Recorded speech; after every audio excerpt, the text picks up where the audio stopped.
Alrighty, yo, what's good, y'all? I just want to come in here and do a little trade recap video. It's been a minute. I wanted to just recap this trade just because, you know what I'm saying? It's kind of, in my opinion, I'm gonna give it to you straight. It's just like textbook trades. Super textbook. It follows my strategy to a T. And yeah, I just want to, you know what I'm saying? Put this out there for anyone that this could be useful for. Um, yeah, so get straight into it. So coming into the New York session, we had to create a high time frame at SMT. This is NQ. NQ made a higher high during London session, while on ES we made a lower high with right here with London session. So knowing that coming into New York, I am low key bearish on the higher time frame.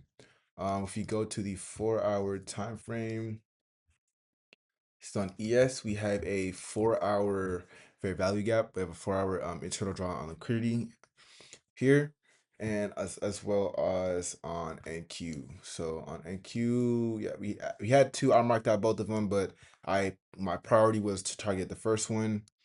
Because yeah, this second one seemed like a bit of a stretch, even though I mean we very well could continue lower and come and tap that. But hey, I wasn't really looking for all that, honestly.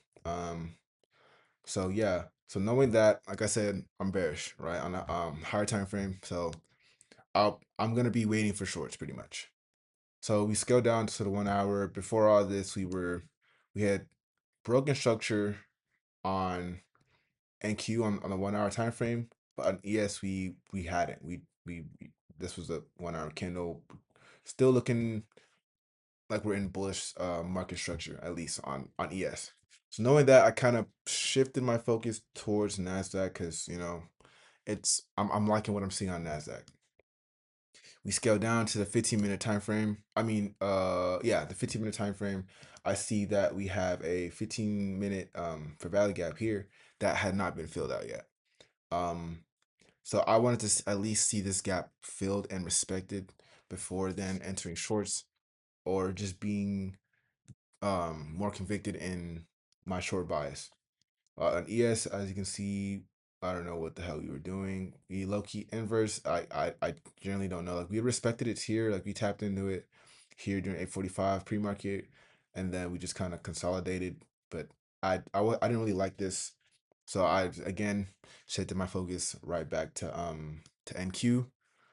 So coming to market open, yeah, we pretty much played the waiting game. Waited until price got into this 15-minute gap right here, which happened, yes, a little bit before the macro. Actually, what? Hold on.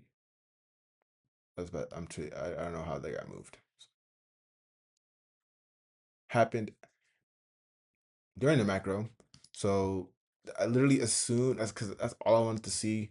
And I wanted to see this order flow get respected as well. So low key, once I saw that tap into the gap, quickly scaled down to the 1 minute time frame. You know, and I just pretty much waited for a breaker structure, which is what we got right here. We're marking with a red line right there. We broke structure here, and I entered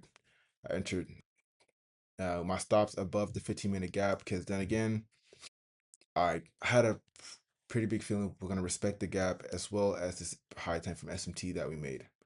And also one thing I forgot to leave out is we made another bearish SMT like at market open. As you see, ES came out, took out London session highs at market open. While on NQ we didn't. So again, we're just enforcing our bias. And again, the SMT was made inside the 15-minute gap. Literally just increases the probability of the trade playing out. So after that, yeah, like I said, waited for the breaker structure, enter stop loss above the 15-minute gap.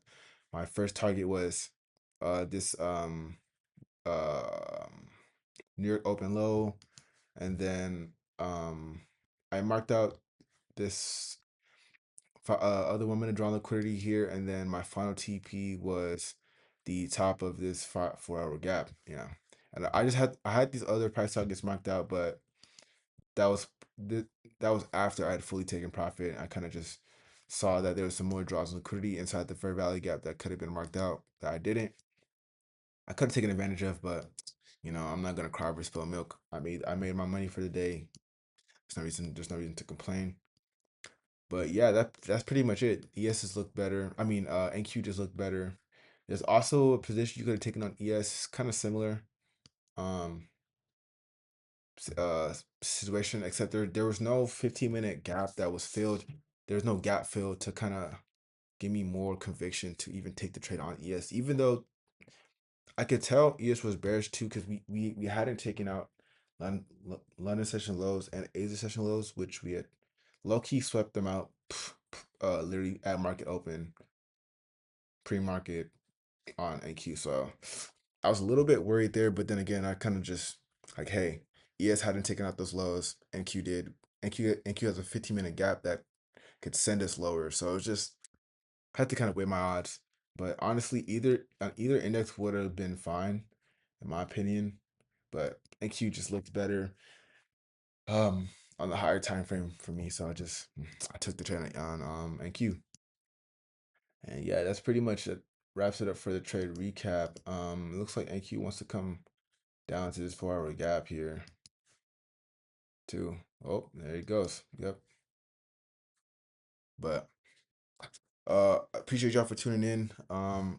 Cash me on cake, bro. Put the link in the description. So yeah, catch y'all on the next one, man. Deuces.